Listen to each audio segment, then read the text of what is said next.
as needed. Take down some notes as well. All right, let's go to this one. Determine whether the inverse function, if there is an inverse function. If so, go ahead and find it. So we're going to go ahead and do this one right here.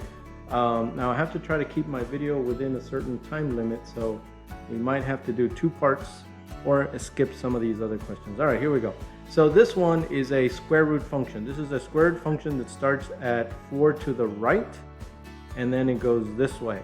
So it passes the horizontal line test, so therefore we're able to figure out an inverse. So we're going to go ahead and figure it out. So here it is. Because it is, you're going to now make the f of x, you're going to make it an x, and the x, you're going to make it a y, and then you're going to solve for y. Get rid of the square root. The opposite of a square root is a square, so you're going to square this side, and you're going to square this side. That's going to get rid of the square root.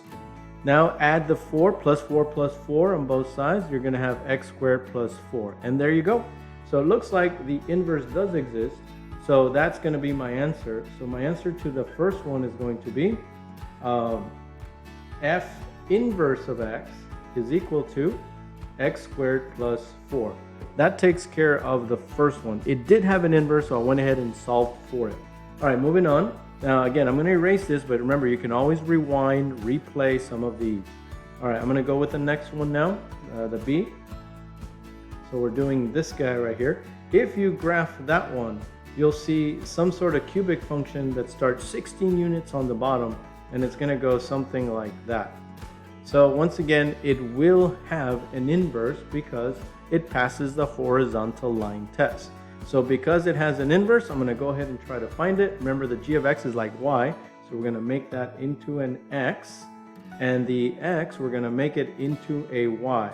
Now your job is to leave y by itself. So plus 16 on both sides, you'll have x plus 16 is equal to y cubed. Now, you got to get rid of the cube. The opposite of a square is a square root, so the opposite of a cube is a cube root. There is no plus and minus on odd numbered roots, so it's only going to be the cube root of x plus 16, and that right there is your inverse function. So I'll put the answer here. The answer to letter B is the inverse. By the way, that little -1 means inverse, so the inverse of g of x, that's from Algebra 2. The inverse of g of x is equal to the cube root of x plus 16, right? There's your answer right there. Again, you can rewind, pause, and replay this video as needed to take down some notes, because I'm going to erase this, but you can slow it down and you can replay and take down some of these notes, all right? That is important. All right, moving on back to this one here. Let's go letter C here. So for C, if you graph that function, it's actually a parabola. See that square? The little square means it's a parabola, and then we just finished transformations. That thing is going 5 units to the right and 2 units up, so it's something like this. This is your vertex right here, and then the parabola goes like this and like this. Ooh, guess what? It doesn't pass the horizontal line test. Because a horizontal line crosses more than one point, then the vertical line is also going to cross more than one point, so it will not be a function. It does not pass the vertical line test. So for letter C, all we have to do is we'll put the inverse function does not exist. All right, that's the answer for that one. Okay, now we're moving on. The inverse function does not exist, and that is because it did not pass the horizontal line test. All right, moving on. Let's go to the next one, which is a rational function. That one right there, if you graph it, I'm going to go ahead and have to graph this thing here, but I know that it is going to be, let's see, I know it's rational, and I know at x equals 0 does not exist. I believe it's going to be, let's see, that's 1. So I believe there's going to be a horizontal asymptote here, which we'll talk about later. But I believe the graph is going to go like this, and then like that. Something like that. That's the way the graph is going to look. Again, we'll get more into the details, but I know that x could not be 0. So at So the x equals 0 is your, at the vertical line at x equals 0 is your vertical asymptote. That is where the graph kind of goes crazy and disappears. Anyway, you get two parts like this. That will pass the vertical line test. So the horizontal line test. So therefore, it means you will be able to find an inverse. Now, this is the trickiest one of all. I wasn't sure if to show you this now or to show it to you in class, but I'm going to try to do it here. So what you're going to do is, now there's two x's, so you're going to make both x's y's, like this.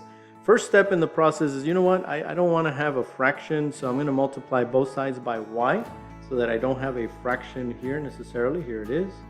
Now what I'm going to do, see, I'm going to try to leave y by itself. So maybe what I should do is move that y over to the left side, or you can move the x and y to the right side. But I think I'm going to move my y to the left side. So I'll have xy minus y is equal to 7. There are two y's and I can't combine them because that one has an x and this one doesn't. But I'm going to get creative here. I'm going to factor out a y on both. If I factor out a y on both, I'm going to get this. By factoring out, you're basically undistributing, so that if you redistribute, y times x is xy, y times negative 1 is y, see?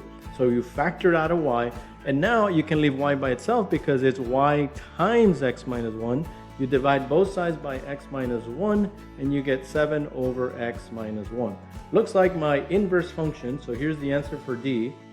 P inverse of x is equal to 7 over x minus 1. This one was a tricky one, and we can go over those steps more in class. But again, take your time, take down some notes, replay as needed, and so forth. All right, that takes care of this one. Let's move on to, there's the answer for letter D. The inverse of P of x is equal to 7 over x minus 1. Okay. The next thing I'm going to show you is how to find the inverse of a graph. So in this graph right here, the first one, you have a function that can be, you can find it, that does have an inverse. Because if you do a horizontal line, no matter where you draw the horizontal line, it'll pass the horizontal line test. So all you need to do to find the inverse is very, very simple. You go back to the basics. Pick a couple of points. Here's the point 1, 1. Here's the point 2, 4. So I'm going to write them down just so you can see. All you need is a couple of points, maybe 3 if you want, like the point 0, 0 here. Pick 2 or 3 points, and then what you're going to do is simply flip those numbers around. Remember, inverse, just the domain becomes the range becomes the domain. So what you're going to do is flip those numbers. So I'm going to take 4, 2, 1, 1, and some of those numbers repeated. But the main one that you're going to plot is 4, 2. Look, check it out. 1, 2, 3, 4, 1, 2. So 4, 2 is over here somewhere. And then 1, 1 is going to be here, and 0, 0 is going to be here. So it looks like the graph is actually, for this one, is going to go like this. There you go. And possibly, you know what I should have done? Maybe gone a different color. I think I should go a different color here so that you can see, because it was already in blue. So I'm going to go green here. So I'm going to graph these numbers in green. So once again, 1, 2, 3, 4, 4, 2 is up here. And then 1, 1 when you reverse them, 0, 0 when you reverse them still look the same. So this thing's going to look like this. And there's your inverse function. So this one was f of x. This one is f inverse of x right there. And one of the things that you'll notice is this. You will notice that, let me get an orange color, I guess, see if this thing comes out.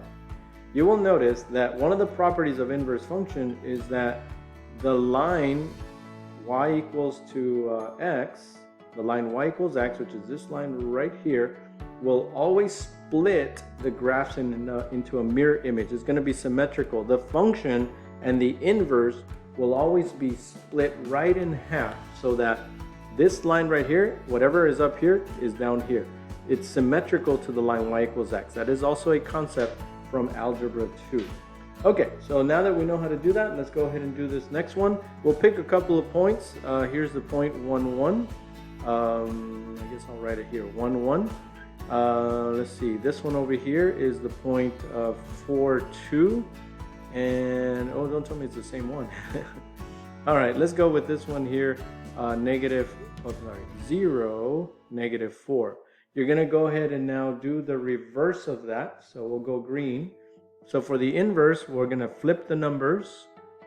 This one stays the same. This one is negative 4, 0. And we'll go ahead and plot those. So 2, 4 is up here. 1, 1 is here. And negative 4, 0 is over here. Right there. So what we're going to do then is connect those points. And let's see.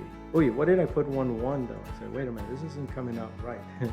Sorry guys, made a little boo-boo there. This point is 1, 0.